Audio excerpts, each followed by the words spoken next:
Il est 8h et ravi de vous retrouver sur les antennes des médias leaders True TV et Watt FM. Merci à vous justement qui faites l'amitié de rester au rendez-vous de cette émission-là, une émission d'analyse et décryptage. Je suis Adam Scarlett Ouedraogo, président de ce tribunal. Nous sommes à la dernière convocation de cette saison télévisuelle. Messieurs les juges, bonjour et bienvenue. Bonjour Président, bonjour juge Vaha, bonjour Madame, Monsieur. Bonjour juge Boukba, bonjour Président, bonjour auditeurs et téléspectateurs. Élisée Ouedraogo, représentant de l'Église catholique, est le nouveau président de la Commission électorale nationale indépendante CENI. Il a été élu hier par ses pairs. Qui est l'homme et quels sont les défis de son mandat qui a débuté dans un contexte de crise? Vous aurez la lecture des juges dans un instant et c'est le premier sujet enrôlé pour cette convocation. Crise sécuritaire au Burkina Faso. L'Union pour la libération du Burkina Faso annonce sa volonté de recruter 25 000 combattants pour faire face au terrorisme. Un projet qui a été tué dans l'œuf puisqu'on apprend l'interpellation des responsables de cette structure par les services de sécurité. Analyse et décryptage des juges après la première virgule, les avant-propos.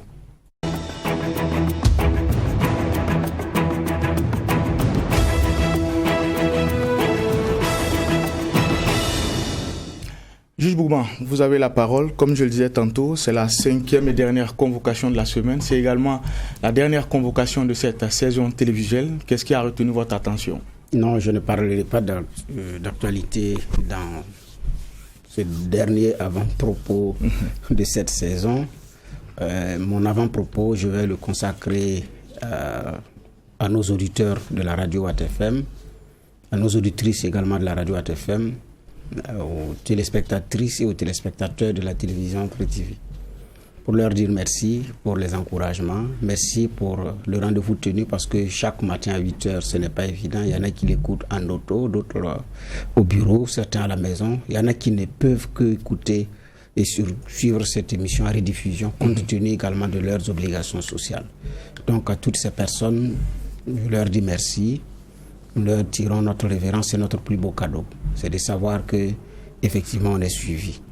À celles et à ceux également qui nous ont appuyés à travers de la documentation numérique et ou physique, et également à travers des conseils ou qui se sont débrouillés pour avoir nos contacts, pour nous aider à mieux approfondir un sujet, en nous donnant des informations supplémentaires et en nous permettant aussi de rectifier le tir quand parfois le tir est mal cadré, parce que ça arrive également que nous nous trompions. C'est humain, nous l'assumons aussi. Donc à toutes ces personnes aussi, nous leur disons merci. Donc merci aussi pour ceux qui nous disent « Ah bravo, ce n'est pas facile, ce n'est pas simple, commenter l'actualité chaque jour, parce qu'il y a des jours sans. On sent que vous êtes débrouillés, vous êtes arrachés les cheveux pour pouvoir effectivement nous fournir le meilleur de vous-même. » Ah oui, à toutes ces personnes aussi, nous disons merci. Parfois, le tribunal est chaud. Il y en a qui ont pensé qu'il y a aussi des affaires personnelles. Des invités se sont sentis personnellement visés. Non, c'est un tribunal de l'actualité où vos propres arguments également peuvent être utilisés à un moment donné contre vous parce que vous venez vous défendre avec de la conviction et avec de la sincérité, mais surtout avec de la cohérence. Mais quand vous n'êtes pas cohérent vis-à-vis de vous-même, quand on sent que effectivement vous cachez mal des choses que vous ne voulez pas révéler, bon, notre devoir aussi c'est vous les faire révéler parce que vous vous révélez aussi à des gens dans toute votre dimension. Donc c'était aussi pour leur dire merci à toutes ces personnes aussi qui ont pu dégager du temps pour venir, parce que trouver du temps pour venir à 8h alors que vous avez encore aussi du boulot, des obligations sociales, il y en a qui, ce n'est pas facile, mais qui ont souvent sacrifié des rendez-vous pour venir. Je trahis un secret, Younoussa Sanfo, que nous avons vu la dernière fois ici, qui est venu parler du piratage des téléphones dans l'affaire Pegasus. C'est à son cœur, à son âme défendant qu'il est venu. Il n'était pas libre. Il n'était vraiment pas libre. Quand nous l'avons démarché, il a expliqué ce qu'il avait comme boulot. Mais bon, il a dit, c'est important aussi pour les Burkinabés de savoir, je vais faire l'effort de venir. À défaut, je vais vous trouver quelqu'un. Et je vous dis, c'est à 21h sonnantes que je me rappelle pour dire, je n'ai pas trouvé quelqu'un, je suis vraiment désolé. Mais au moins, je vais venir au rendez-vous parce qu'au-delà de vos personnes, il y a des gens qui veulent savoir. Et c'est à eux que je viens m'adresser. Et il est venu. Donc, il y a des cas comme ça. C'est le dernier cas. Et nous lui disons merci pour cette disponibilité. Parce que aussi, ce n'est pas évident. Chacun a son calendrier. Donc, au-delà de tout ça, nous disons merci à tous ceux qui ont rendu possible. Mais bon, là, je vous laisse dire merci à ceux qui sont dans l'arrière-cour, parce que nous sommes vus à l'écran, mais il y a un travail de fond qui est fait à l'arrière-cour. Donc, merci. Donc, comme il y a le doyen de la cour qui est là, mon grand frère, vous avez la parole. Merci bien. C'est vrai que ça a été une saison toujours plein de sujets, plein d'éléments autour desquels on devrait jeter des regards, souvent complices, divergents, quelquefois dans des antagonismes, mais on a fait cette saison-là ensemble. Maintenant, il y a le point qu'il disait qui pour moi aussi est important, parce que derrière il y a toute une technique, hein. Il y a des réalisateurs, il y a ceux qui s'occupent du son, il y a ceux qui nous permettent aussi d'être là, parce que ils sont là avant nous, ils organisent un certain nombre d'éléments. Je parle de la production, je parle de toute cette organisation-là qu'il y a derrière le programme et tout. Il y a notre antenne, c'est tous ceux-là à qui on pense, qui permettent que le tribunal se fasse chaque matin. C'est ça. Et ça, c'est l'équipe tant à la télé qu'à la radio. Parce que c'est ce qu'il y a de lourd aussi dans le processus pour ce qui concerne le tribunal. Parce que c'est du direct à la télé et à la radio. Et donc, en même temps, vous avez ce monde-là qui est en branle pour la télé. Juste en dessous, on a aussi ceux de la radio qui nous écoutent aussi, qui nous reprennent et tout. Et donc, c'est à tous ceux-là qu'on pense. C'est ça l'équipe du tribunal. C'est pas que les 3 personnes que vous avez ici, non. L'équipe du tribunal est beaucoup plus grande. Et c'est à tous ces messieurs-là qu'on voudrait donc penser aujourd'hui. Mais moi, j'ai aussi un autre avant-propos. Oui, allez-y, monsieur le juge. Mon avant-propos va concerner le point de presse sur la contrebande et quelques produits de consommation là qui étaient malencontreusement, maladroitement, vicieusement produites à Ouaga et dans les alentours. On parle de javel, on parle de sel, on parle de beaucoup d'autres éléments comme ça qu'on a et qu'on utilise dans notre vie de tous les jours, que certains petits malins s'amusaient à produire par leurs moyens. Et qu'est-ce qu'ils faisaient? Ils faisaient réemballer ça dans des marques qui étaient déjà connues et tout. Et il y a des grandes surfaces qui se permettaient de les écouler, de les vendre. Et ils avaient donc un circuit de distribution et tout. Et c'est vraiment dangereux parce que vous ne maîtrisez pas clairement la dangerosité de ces produits-là. Et vous savez, autant celui qui est le propriétaire légitime de la marque a des restrictions, des obligations dans le processus de production, autant celui qui fait et qui fraude n'a pas cette préoccupation parce qu'il est déjà même dans du faux. Et lui, son principe premier, c'est maximiser le bénéfice comme il le souhaiterait. Et cela va avec d'abord moins de rigueur, les intrants, les avoir le moins cher possible, et puis dans le process, être peu rigoureux pour peu qu'en peu de temps on puisse avoir du ressemblant à l'original. On vous le fourgue et puis bon, si c'est du sel de table, petit à petit vous tuez à petit feu en l'utilisant dans vos cuissons. Et si c'est autre chose, c'est vos enfants que vous exposez, c'est vous-même, c'est votre famille. Mais c'est ça. On est dans une société où la recherche effrénée d'argent conduit des gens à faire tout et n'importe quoi, oubliant que ce qu'ils sont en train de faire là, c'est impactant sur la santé des gens. Je ne sais pas comment est-ce qu'on ne peut pas penser des fois à ces choses-là. Mais c'est la société dans laquelle nous sommes. Et j'ai aimé ce que la Ligue des consommateurs a donné comme conseil. C'est que le premier gendarme du consommateur, c'est le consommateur lui-même. Donc la meilleure façon de pouvoir veiller sur ce qui nous est livré, c'est d'avoir nous-mêmes un regard très attentif sur les quelques différences qu'on regarde, on sent quelquefois sur l'emballage, sur même la possibilité d'ouvrir. Il y en a qui s'ouvrent très facilement. Il y a des petites choses qui nous permettent qui nous mettent par exemple la puce à l'oreille. Et quand c'est comme ça, il ne faut pas hésiter, il faut dénoncer. Et ça, c'est très important. Il faut être vigilant parce qu'il y a vraiment des messieurs d'un nouvel acabit qui, ma foi, ne font aucun effort, mais préfèrent toutes les facilités pour avoir plus. Et ça, ça fait peur. Ça fait peur pour notre société qui est devenue une société de consommation où on produit moins les choses soi-même et on va tout acheter au supermarché, quitte à venir le faire rapidement et le manger. Donc ça, il faut être très vigilant.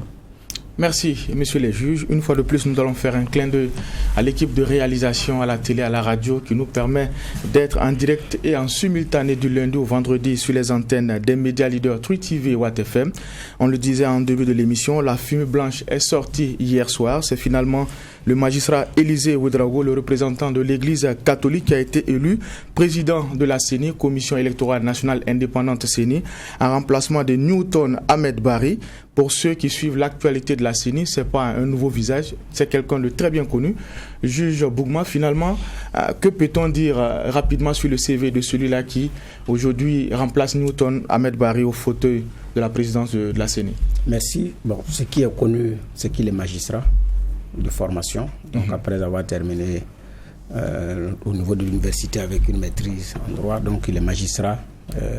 Et ensuite, il a été directeur général de la fonction publique sous la transition, quand le professeur Louada était ministre de la fonction publique, parce qu'il a été Louada était le ministre de la fonction publique.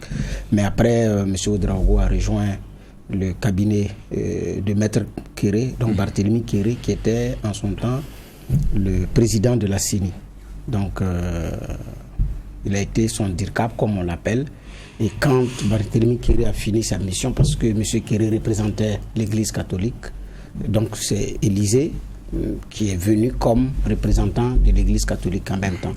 Donc, qui a été commissaire pendant 5 ans, donc dans le mandat écoulé, qui a été reconduit encore par l'Église catholique pour ce mandat-ci. Donc, certainement, comme commissaire, peut-être qu'il allait dans les bureaux, parce que bon, vous avez les postes de vice-président d'ailleurs qui reviennent, comme on appelle ça, aux hommes politiques et tout. Mais bon, peut-être qu'il ne caressait pas aussi l'idée d'être dans le bureau, compte tenu du fait quand on regarde comment la composition est faite, les vice-présidents sont politiques, les rapporteurs également le sont. Donc c'est la société civile qui occupe la présidence. Et donc au nom du gentleman agreement à l'intérieur, bon, c'est pas votre tour, vous savez, voilà. Donc certainement elle est le commissaire, je ne sais pas, peut-être elle allait jouer un autre rôle, voilà.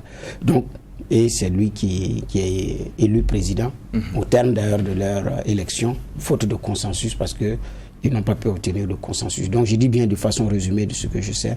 Donc c'est quelqu'un qui connaît la CENI, pour avoir d'abord été directeur de cabinet, donc dans l'administration, donc qui a travaillé sous la coupe de quelqu'un, après qui a été commissaire, et donc aujourd'hui qui devient président. Donc la maison CENI, on pourrait dire que il connaît bien la maison CENI, en plus d'un commissaire comme Yamba Malik Sawargo, qui connaît aussi bien le processus électoral, qui fait partie des experts électoraux qui font le tour de l'Afrique. D'accord. Alors, il faut dire que la journée d'hier a été une journée marathon pour les commissaires de la CENI.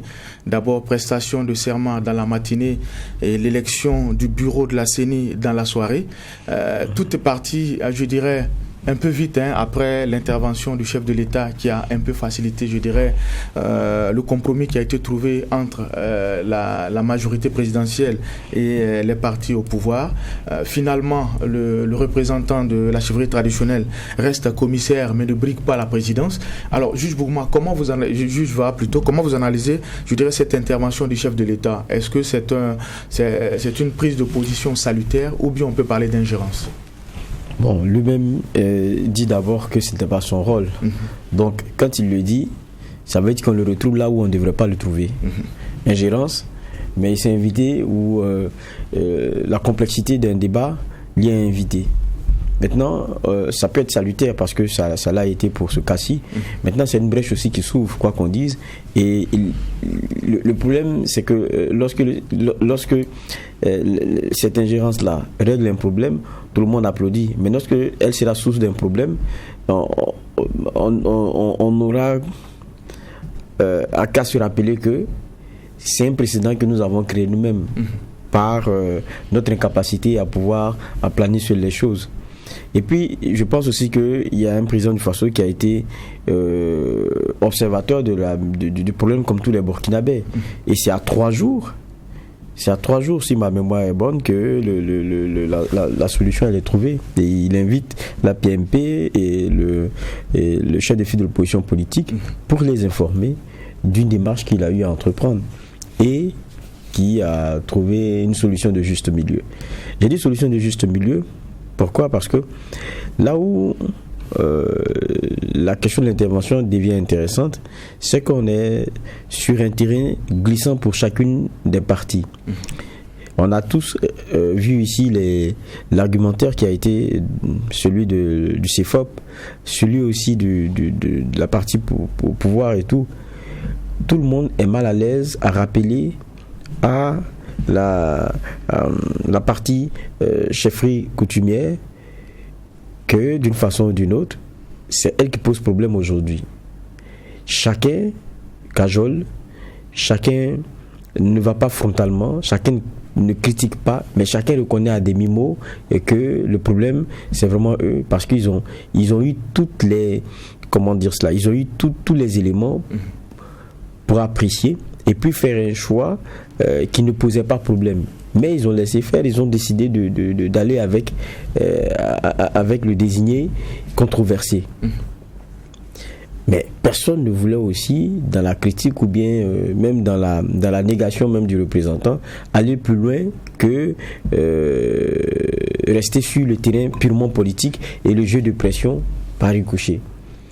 Sinon, vous avez vu avec le CEFOP, on a dit, mais pourquoi est-ce que vous n'êtes pas en justice, pourquoi est-ce que, mais les mêmes réponses sont sorties. On ne peut pas traduire les chefs devant les tribunaux, c'est pas notre rôle, c'est pas ce que nous voulons. Est-ce que vous pensez que c'est eux le problème? On ne peut pas dire ça. Non, le problème c'est le camp. Alors que le camp d'en face, c'est pas lui qui a désigné le SAO.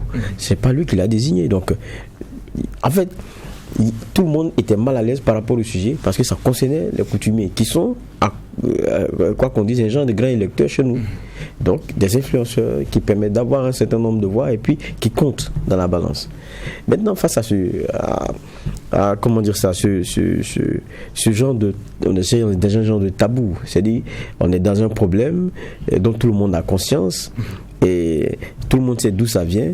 Personne ne peut l'indexer, et puis personne ne veut aller mettre la pression là où cela devrait se faire.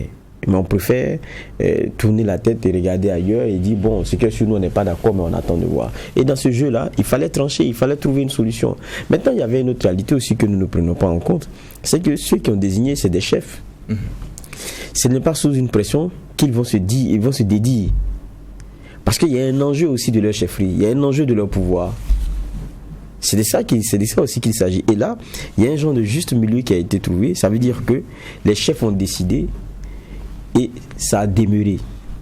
Mais ils ont décidé pour ce qui est de leurs représentants. Maintenant, comme il y a le gentleman agreement qui fait que la présidence devrait échoir, même si c'est non écrit, aux représentants de la chefferie coutumière, ce qu'ils acceptent ici, c'est que leur choix, qui est d'abord l'émanation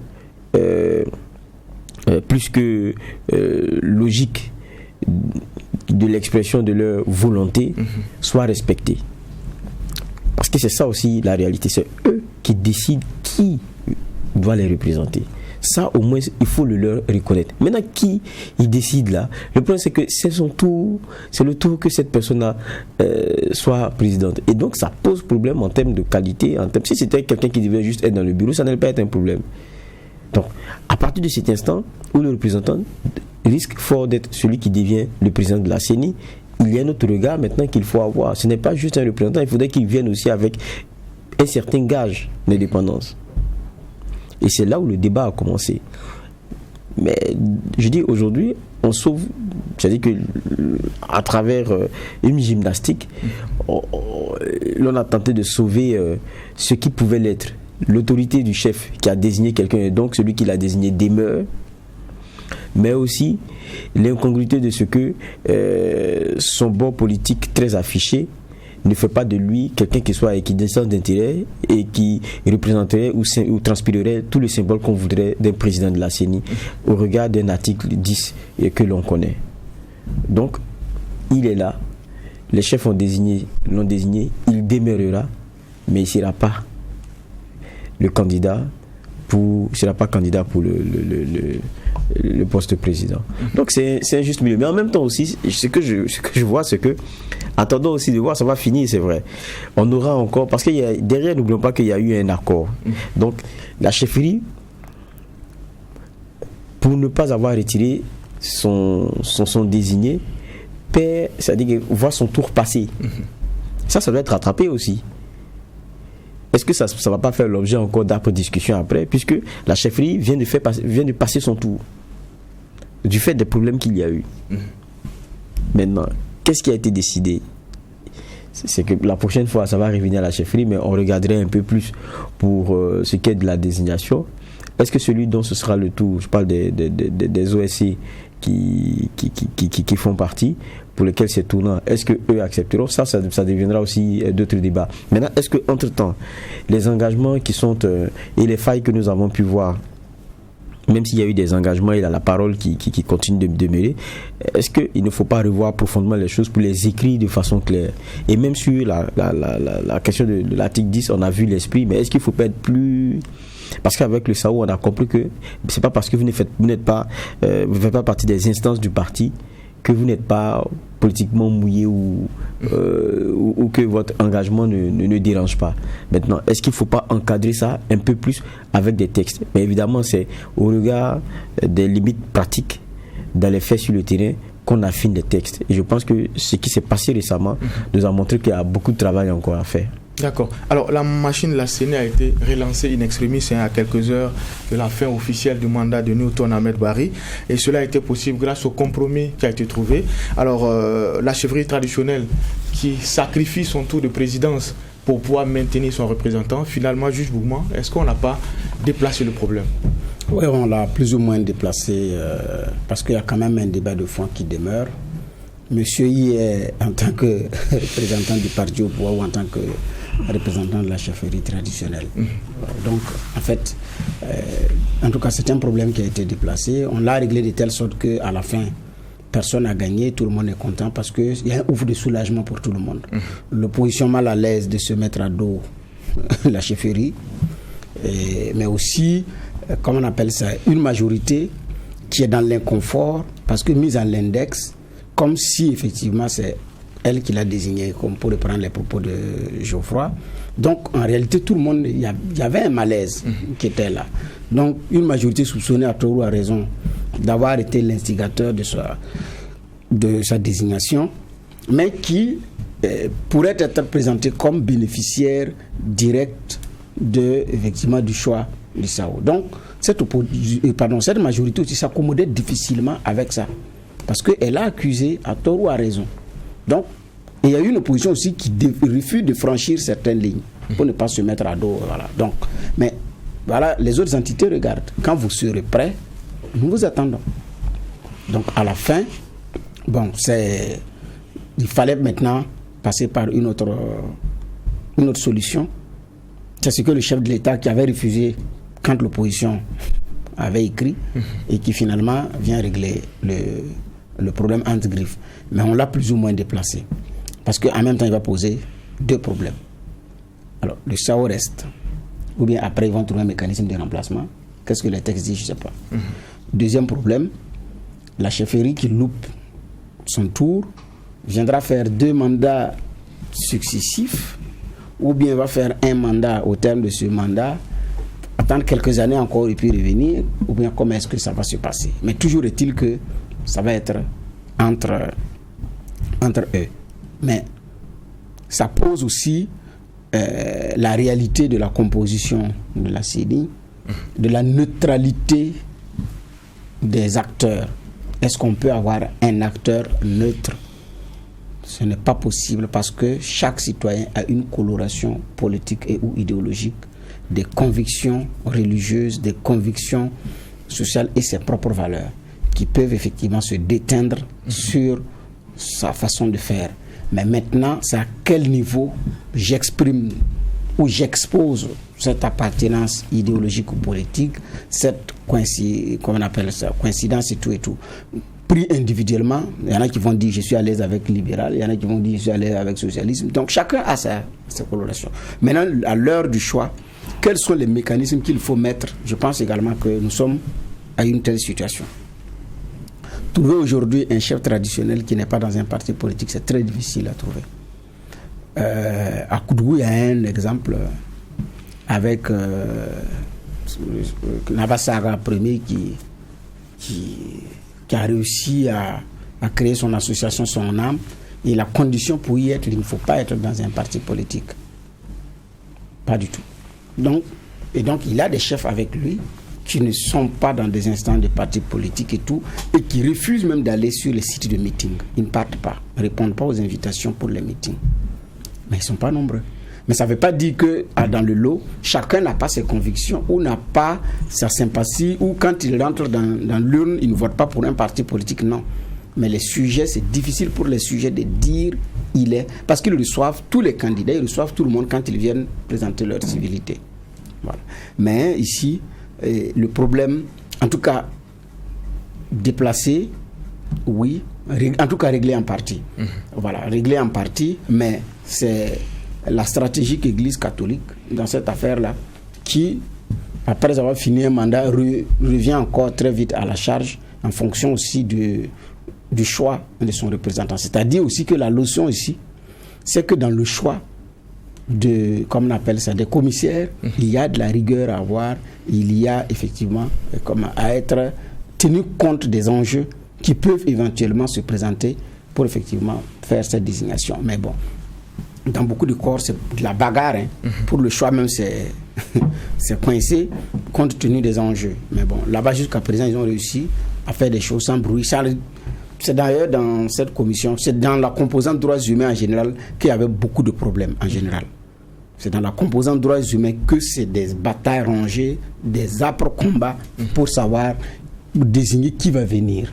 Dans les autres entités, bon, il n'y avait pas de problème jusqu'à ce qu'on commence à voir ce qui se passe. Donc, ça veut dire aussi que c'est une CENI qui arrive à un moment donné où il faut régler un certain nombre de problèmes. Mais le problème, cette affaire-là, est en partie réglée et il y a beaucoup de choses qui ont effectivement été déplacées. Mais l'opposition a accepté aussi venir siéger dans une CENI avec un chef qui dit qu'il maintenant il réclame la neutralité et que la même CENI, la même opposition ne voudrait pas au poste du président, mais s'en accommode en tant que commissaire. Alors que ce sont des arguments qui ont été présentés pour accuser sa présidence, mais aussi en tant que commissaire. Alors, si on logique pour logique, est-ce qu'en ce moment, la majorité n'aura pas plus de commissaires à la CENI que les autres entités? S'il faut être logique pour aller jusqu'au bout. Alors, une solution conjoncturelle a été trouvée pour sauver les meubles, mais pour beaucoup, il faut mener un débat de fond, aller à des réformes pour extirper, je dirais, les aspects chrysogènes au niveau des textes de la CENI. Est-ce que ce n'est pas là les grands défis du nouveau président Élisée Ouédraogo? Oui, c'est vrai que quand on parle de notre CENI, elle nous a habitués, en tout cas, à des crises à répétition, même sous le magistère de Newton Ahmed Barry. On a vu les débuts de crise, combien ils étaient forts, et puis comment est-ce qu'à l'intérieur, c'était difficile de se dire que tout le monde parlait d'une même voix. Il y avait des blocages et tout, mais après, ça s'est tassé, et puis on a pu avoir on a pu avancer dans le processus d'organisation des élections. Maintenant là, on part presque du mauvais pied. Maintenant, il y a au forceps un alignement qui s'est fait avec l'implication du chef de l'État et tout. Maintenant, on est passé à une autre étape où on a une CENI, on a un président, on aura donc sa composition et tout de façon précise, et puis bon, les gens vont commencer à travailler. Maintenant, il y a l'enjeu des prochaines élections. Je pense que c'est pour cela aussi que l'opposition n'a pas voulu se laisser avoir d'une certaine façon, en tout cas, dans le processus de désignation du président, parce que on a des élections qui suivent, et parce que c'est ce que j'ose croire aussi. Le président Roch Kaboré n'y sera pas parce que c'est son dernier mandat. Ça fait de ces élections-là quand même des consultations très ouvertes. Donc il faut être très regardant sur les différents éléments organisationnel du jeu pour que on soit dans un processus dans lequel il y a aussi le gage de la transparence, de l'équité, tout ce qu'on veut, et que les dés ne soient pas bipés dès le début. Je crois que c'est ce que le CIFOP a voulu montrer. Maintenant, on parle, c'est vrai, de cette guerre-là. On a parlé de la chefferie coutumière, mais on oublie aussi de dire que c'est une vraie victoire aussi pour le CIFOP, le chef de file de l'opposition politique. Ça, il faut le reconnaître. Parce que au début, et aux argumentaires qu'on entendait, notamment avec le ministre Clément Savadogo, on avait comme l'impression que on avait une opposition qui était mauvais joueur, qui voyait un peu le diable partout et qui extrapolait ses suspicions. Mais au durcissement du ton et au sérieux mis dans l'argumentaire, ils ont compris que l'affaire devenait un peu sérieuse et puis eux-mêmes étaient un peu très mal à l'aise. Surtout lorsque les vidéos ont commencé à fuiter sur l'engagement politique, notamment de désigner, controversé par la communauté coutumière. Donc il y a eu un jeu de pression qui a été celui du CFOP qui a payé, une stratégie qui a payé. Et aujourd'hui, on a un président qui est un peu plus consensuel. Donc dans ce jeu-là, je dirais, si on peut parler comme certains mal le dire, c'est 1-0 pour l'opposition sur ce chapitre-là. Mais c'est pas ce type de victoire-là qui soit le plus important. Je crois que le souci, c'était que à chaque moment du process, il y ait ce gage d'indépendance-là qu'on veut garder. Tout à l'heure, Bernard parlait de neutralité, qu'on ne pouvait pas avoir quelqu'un qui n'est pas de penchant. C'est clair. Même le président qui vient d'être élu, il a voté, c'est sûr, les élections passées, donc il a son penchant. Mais je pense que la neutralité, ce n'est pas l'absence de conviction politique, philosophique ou religieuse. Ce n'est pas ça, ce n'est pas l'absence de ces convictions-là. Mais c'est que dans la prise de décision, on est le gage de ce que vous auriez comme intérêt premier le service public, c'est-à-dire que l'intérêt général. Et ça, le problème, c'est que le gage que vous devez donner par rapport à cela, c'est d'abord une question de confiance, c'est aussi une question de comment dire cela, le terme bien, c'est ce que vous ramenez aux autres. C'est-à-dire que ce que vous ramenez aux autres et ce que les autres pensent de la façon dont vous êtes à équidistance d'un certain nombre d'intérêts. Mais ça, on est dans des jugements qui sont presque de valeur. Et donc, on ne peut pas se faire l'économie de ne pas choisir quelqu'un qui transpire le moins ce genre de clivage-là. Si vous êtes celui qui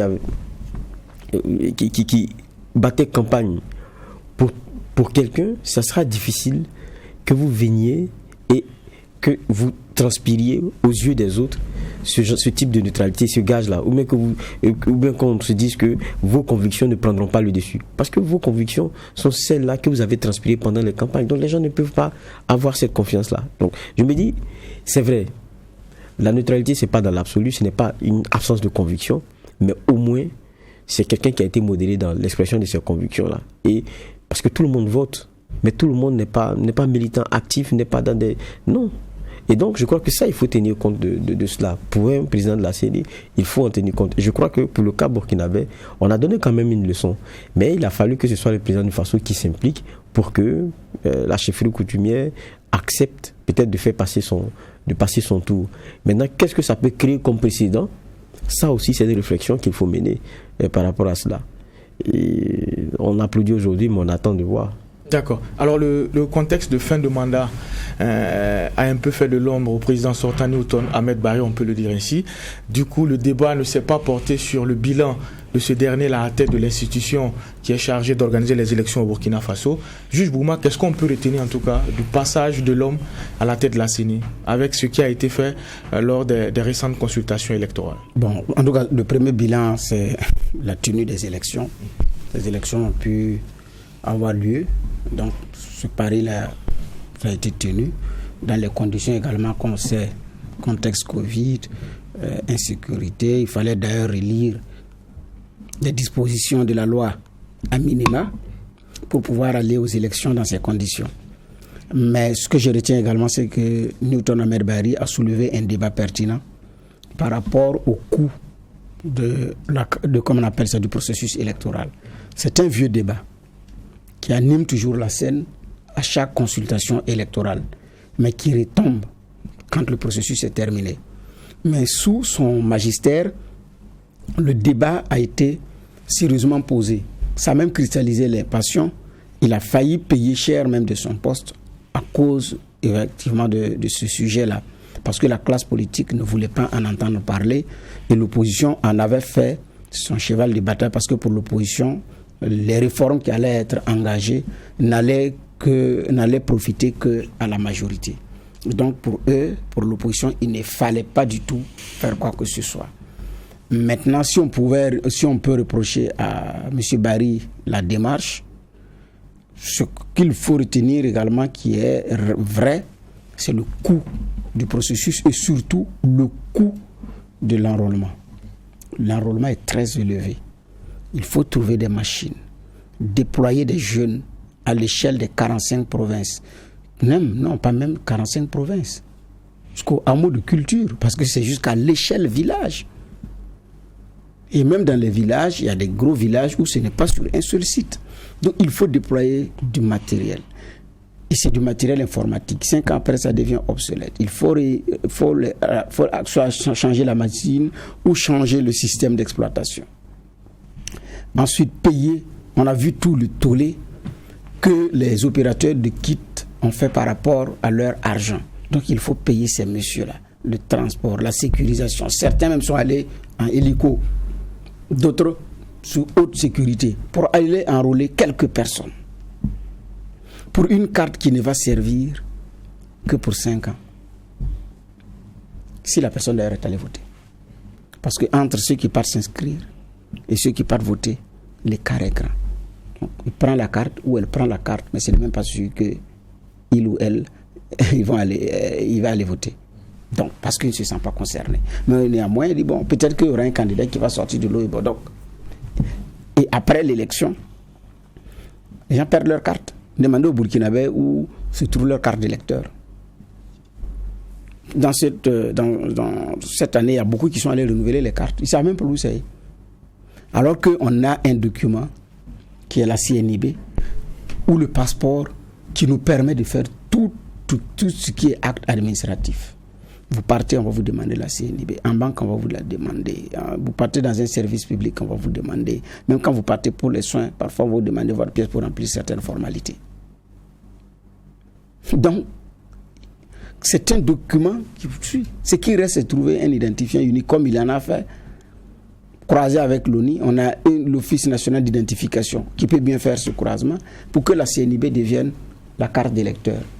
Mais ça ne veut pas dire que, étant donné que la CNIB est la carte d'électeur, que tout le monde ira voter. Non, ça ne veut pas dire ça. Mais au moins, ça permet de réduire drastiquement le coût d'enrôlement, qui est déjà une grosse part du budget. Des Burkinabés ont pris l'avion, CENI, pour aller enrôler d'autres Burkinabés dans d'autres pays. Vous arrivez parfois, c'est le personnel diplomatique seulement qui se pointe. Et puis ça s'arrête là. Ou bien, ce sont les leaders des partis qui se réclament de la majorité de l'opposition, donc les leaders qui sont là-bas, mais qui sont des leaders politiques, c'est eux seulement qui viennent. Et ça s'arrête là. Donc, il n'y a que, effectivement, à partir de ce moment-là, on se pose les vraies questions et courageusement l'aborder. Ça va être un investissement de départ, mais c'est structurant. Et ce débat, Newton Ahmed Barry a réussi à le poser. Et tout le monde est d'accord que le coût est élevé et l'enrôlement occupe un bon morceau. Donc je pense qu'on parle de 35 milliards ou combien. Un gros morceau dans le processus électoral. Pour un pays qui n'est même pas capable de financer son propre processus électoral. Vous tendez la main pour tout prendre en charge. Et en même temps, ne serait-ce que pour mettre les uns et les autres sur la liste, il faut encore tendre la main. Alors qu'on a une ONI qui est performante, je dis bien, mais qui chôme et qui aurait pu contribuer à régler ce problème. Donc je pense personnellement que ce débat, c'est à mettre à l'actif de son bilan. Ça n'a pas été bien accueilli. Et puis il y a d'autres réformes à l'intérieur que les gens n'ont pas voulu en entendre parler. Ça c'est vrai. Mais ce débat-là, il a réussi effectivement à le faire porter. L'autre aspect, c'est aussi la réforme de la CENI. Le débat aussi se pose après tant d'années, une CENI qui, comme on appelle ça, qui est exemplaire en Afrique. Et ils sont pleins, les nombreux experts électoraux du Burkina qui partent en formation et tout. Ils sont très nombreux dans ce lot-là, parmi lesquels l'actuel président du CSC, Mathias Tankwano, Yamba Malik Sawadogo, Véronique Kando, et j'en oublie, qui sont le professeur Louada, qui vient d'ailleurs de Zougmoré. Oui, tout à fait. Zougmoré, Louada qui a fini sa mission en Nouvelle-Calédonie, qui est rentré, Abdul Karim Saïdou, ils sont nombreux. Mais est-ce qu'à partir de ce moment-là, on ne peut pas, et puis à la jeune génération, qui ont même fait des diplômes dans le processus électoral, parmi lesquels il y a Salifou Tiombiano, qui est actuellement qui travaille au niveau de la CENI. Donc, on a toutes ces personnes-là, donc tous ces messieurs et ces dames-là, qui peuvent s'asseoir pour réfléchir à comment est-ce qu'on rend encore davantage performante notre machine et moins coûteuse. Et je pense que nous sommes à ce rendez-vous-là. Et ce débat-là, Newton Ahmed Barry a réussi à le poser.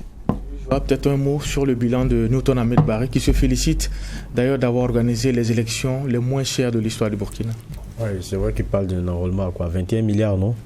Je crois que c'est 21 milliards. Bon, mais il faut dire que il n'a pas travaillé dans une situation vraiment aussi facile, hein, parce que quand vous regardez, on a eu le code électoral a été revu au moins 3 fois, et puis 2 fois la même année. Et la dernière fois c'était 70 jours en gros de consultations elles-mêmes. Donc il y avait un contexte qui n'était vraiment pas simple. Et puis il y a ce qu'on connaît, hein, sécuritaire, sanitaire et tout. Et donc c'était dans ce contexte-là. Mais parler de bilan, pouvait mieux faire, oui. Ça aussi c'est une réalité. Parce que à la fin, tout ça c'est pourquoi ? C'est pour qu'on ait des élections dont les résultats à la fin soient acceptés par le plus grand nombre et qu'on y voit, qu'on y lise plus clairement.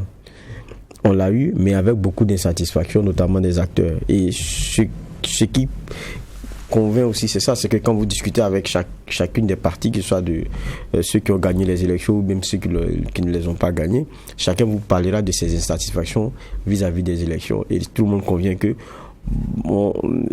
il y a eu à un moment donné aussi beaucoup de cafouillage. Et ça, c'est une vérité. C'est une vérité.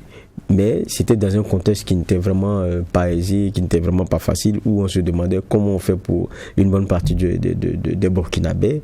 Et c'était vraiment complexe. Maintenant, aujourd'hui, vous savez, ce qui est bizarre, c'est qu'il s'en va, mais vous avez l'impression que ce bilan-là intéresse moins.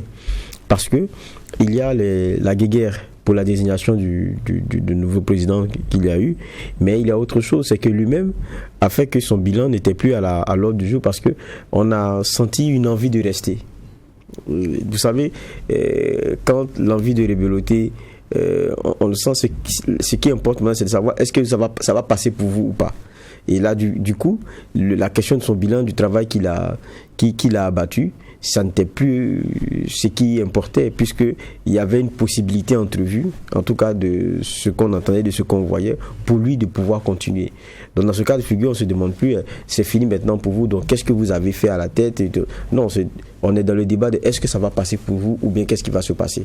Et bon, ça n'a pas passé, parce qu'on a vu que la communauté musulmane qu'il avait désignée a changé après celui qui devrait la représenter. Donc ça a fait pétard mouillé. Et donc, on n'a pas été focus sur qu'est-ce qu'il a apporté, qu'est-ce qu'on peut retenir de son passage. Ce qu'on retient, c'est qu'il y a eu encore une tentative de rébelloter qui n'a pas prospéré. Donc ça aussi, c'est pour moi aussi une réalité qui fait que on s'intéresse un peu moins à ce bilan-là. Mais je crois qu'il aura l'occasion lui-même de revenir plus en détail là-dessus, même si lorsqu'il a été reçu par le président du Faso la dernière fois, je pense que c'était le 22 juillet, si ma mémoire est bonne, il est revenu sur le contexte dans lequel il a organisé ses élections. Il est revenu même sur la question des et tout, et les difficultés qu'il a eu à un moment donné. Merci, monsieur le juge. Nous allons à présent nous intéresser au deuxième sujet enrôlé pour cette convocation, un sujet qui est relatif à la crise sécuritaire. Et je le disais en début d'émission, les responsables de l'Union pour la libération du Burkina Faso, une nouvelle OSC, en tout cas les responsables ont été interpellés par les services de sécurité. C'est ce que nous apprennent nos confrères de Minute.bf. Cette OSC, faut-il le rappeler, lors d'un point de presse, avait affiché sa volonté de recruter 25 000 combattants pour faire face à la situation sécuritaire. On parlait d'une motivation de 50 000 francs par mois pour les combattants qui seront recrutés. On parle même d'un budget de 220 milliards de francs CFA à mobiliser en 3 mois. Et comme on l'a dit, c'est un projet qui a été étouffé dans l'œuf avec justement cette arrestation-là. Déjà, juge Bougman, c'est vrai que beaucoup ont sursauté après avoir entendu ces propos-là lors de la sortie médiatique. Votre réaction par rapport à ça et à ce projet? Non, c'est bien qu'on les entende pour voir comment est-ce qu'ils vont mobiliser. Où est-ce qu'ils vont trouver les 25 000 personnes? Comment est-ce qu'ils vont et où est-ce qu'ils vont trouver cet argent pour pouvoir effectivement financer le projet. Et donc, vous dire que c'est tué dans l'œuf, peut-être que c'est mieux les aider, on ne sait jamais. C'est pas que j'ironise, mais tout le monde attend aussi de savoir comment est-ce que ça va se passer par rapport à tout le processus. Donc, ils ne sont pas les seuls qui ont proposé des solutions, qui ont été prises en compte en partie ou pas du tout. Certains ont proposé du matériel, d'autres ont proposé une autre chose. Donc, nous avons même reçu ici Sylvain Salaga qui a proposé une façon de dire et qui explique selon sa trouvaille comment est-ce que les terroristes attaquent et comment est-ce qu'on pourrait gagner dans l'anticipation. Qui dit qu'il a remis des documents, acquis des droits et tout et tout. Donc, j'ai dit, ils ne sont pas seuls. Et à longueur de journée, nous rencontrons également certains qui disent, j'ai une expertise soutenue dans tel domaine ou dans tel domaine, j'ai offert mes services, j'ai fait une publication, ils m'ont rien dit, j'ai envoyé, j'ai écrit, ça est sur la table, soit au niveau des services de renseignement, ou à la présidence, ou au ministère de la Sécurité ou de la Défense. Donc, c'est un terrorisme au Burkina. Et beaucoup viennent effectivement avec leurs recettes. Et parmi ces recettes, il y a cette organisation de la société civile. Et donc, naturellement, après leur interpellation, ça va permettre davantage d'en savoir par rapport à comment est-ce qu'ils entendent le faire. C'est vrai que ça a été brièvement dit à la conférence de presse, mais je pense qu'avec les fins limiers comme on les appelle, ça permettra d'en savoir davantage. Donc, de mon point de vue, ce n'est qu'également une occasion ou une opportunité pour eux de mieux expliquer leur projet. Parce que 25 000 à l'échelle Burkina, ce n'est pas des jeunes qui sont difficiles à trouver. C'est comment les trouver, qui sont comment les profils sont, comment et tout et tout. On a vu même que pour le recrutement des VADS, voulu par la République, les VDP, voulu par la République, les critères de choix sont très, très, très sélectif et très très rigoureux. Vous ne pouvez pas quitter une zone qui n'a pas d'attaque pour aller combattre dans une zone qui est attaquée. Ce n'est pas permis. Alors qu'il y a des Burkinabés qui disaient nous avons de l'expertise, nous voulons aller combattre aux côtés de ceux qui combattent. Mais comme ils sont natifs d'autres localités, ça a été refusé. Donc jusqu'à présent, il y en a qui rongent leurs freins de pouvoir aller combattre aux côtés des VDP. Mais ce n'est pas accepté parce que ils l'ont voulu comme force de proximité avec les acteurs de la localité, avec les habitants de la localité. Donc, j'ai dit, ils font une offre. Maintenant, il appartient d'expliquer davantage. Mais, évidemment, ça suscitait beaucoup de la curiosité. Et beaucoup d'ailleurs s'en moquaient en se disant que ce n'est pas possible. Et puis bon, voilà. Donc, l'occasion leur est donnée de mieux expliquer comment est-ce que ça va se passer. Alors, juge, dans les discours officiels, on rappelle à tout vent la nécessité de la population à accompagner les forces de défense et de sécurité, à se remobiliser justement pour la lutte contre le terrorisme. Des projets comme ça, comment il faut l'accueillir? Est-ce qu'il faut aller dans leur sens et les accompagner? Ou comme Bernard l'a dit, peut-être baliser tout ça, comprendre davantage avant de laisser faire? Non, et je crois aussi que quelquefois il faut être rigoureux et puis il faut accepter qu'on est dans un pays aussi où il faut être sérieux, quoi. Parce que là, il y a peut-être une idée une solution qui est voulue ou proposée, mais eux sont au-delà de cela. C'est pas seulement qu'une vision qu'ils proposent. Ils viennent mettre en branle des choses qui les dépassent. Ils parlent de 25 000 personnes qui seront recrutées et tout, qui bénéficieront d'abord d'une moto, d'un salaire de 50 000 francs et qui par après pourront se prendre en charge à travers l'agriculture et beaucoup d'autres éléments qui doivent être formés pendant 2 mois par nos FDS, Forces de défense et de sécurité.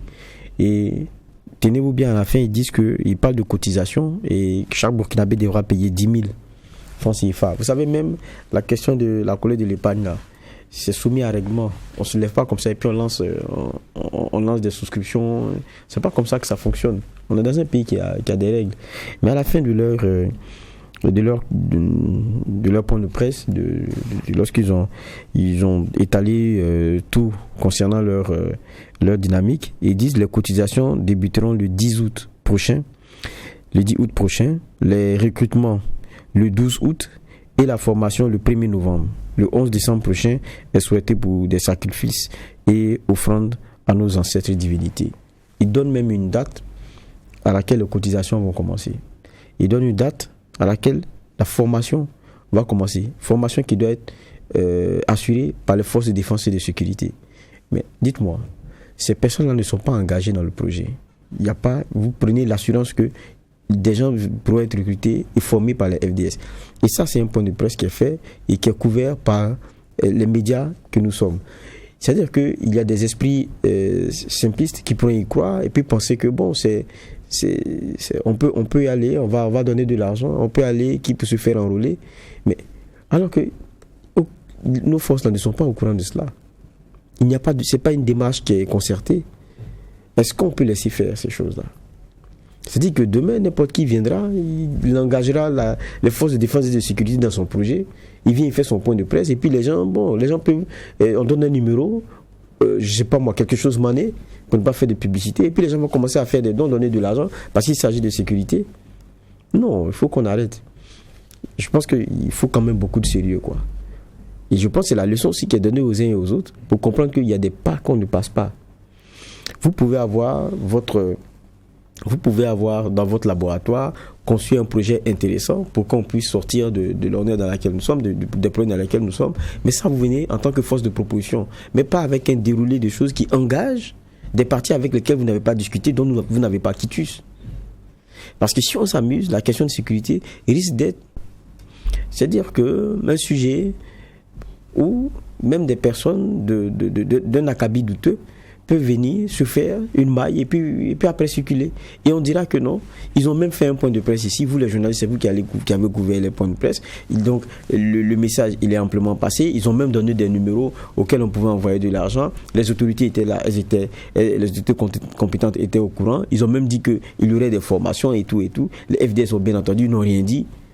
Mais dans ce cas de figure, c'est que vous avez participé à ce qu'on nous floue. Nous avons décidé de donner 10 000 parce qu'on se disait que non, ça c'était une action populaire et que tout le monde est au courant. Donc ça veut dire que si on ne dit rien, c'est qu'on conçoit. Nous tous ne dirions, on pourrait dire cela. D'accord. Alors, juge Bouma, peut-être dernière question avec vous. Pour beaucoup, la gestion de ce cas-là peut déterminer, je dirais, la mobilisation et l'engagement populaire autour des forces de défense et de sécurité.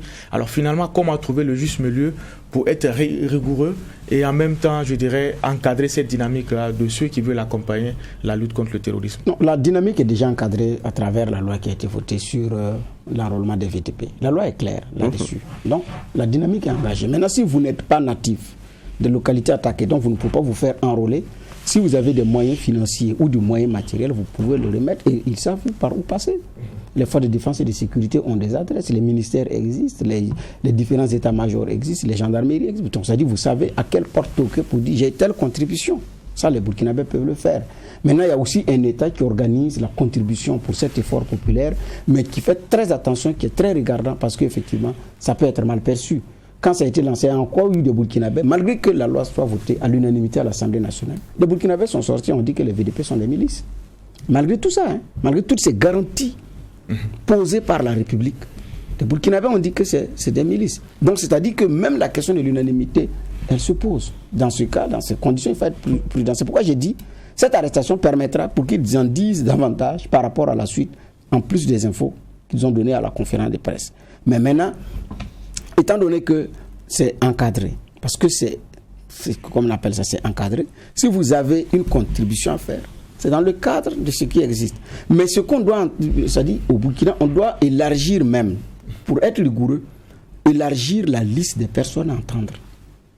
Ce n'est pas seulement ces cas-là, il y a d'autres personnes également aussi qu'il faut entendre. Pour en savoir davantage, c'est ce qu'ils savent de certaines informations qu'ils donnent sur les réseaux sociaux, qui ne sont pas exacts, mais qui contribuent à renforcer la terreur des populations.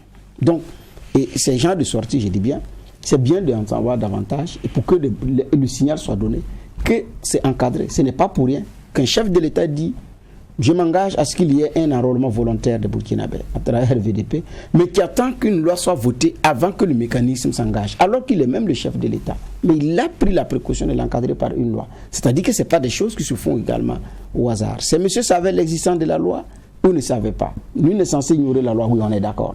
Mais en même temps, dire que je ne pense pas aussi que cette façon de faire va refroidir les ardeurs de ceux qui veulent contribuer. Si vous voulez contribuer de façon sincère et honnête, les mécanismes existent pour le faire.